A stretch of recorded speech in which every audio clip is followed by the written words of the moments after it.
So it is almost a guarantee that you have done this. Came out to your tool shed or toolbox, popped off your old wood filler, and it's dry and crumbly. Well, it's not the end of the world. We can actually revive it. It's very simple to do.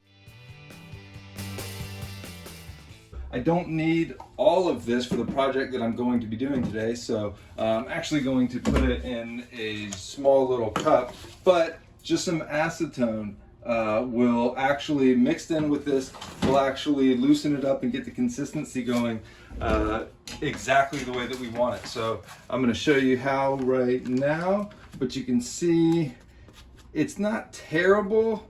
I've seen much worse in drier compounds, but you certainly can't patch anything with this. Whoop.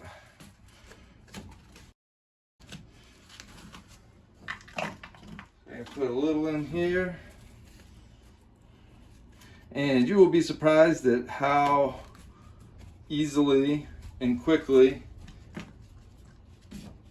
it makes it workable again and usable. And it will harden and work just the same. So we're going to try that for now. We're just going to mix a little bit. Eyeball it. It's always easier to take some out.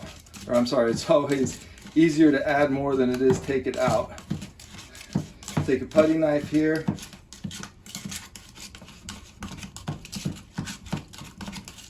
And mix it around.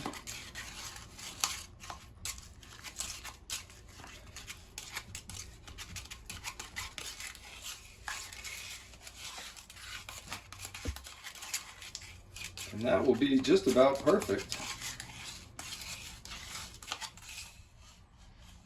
And that is perfectly usable, workable, and ready for repairs. So just a drop of acetone.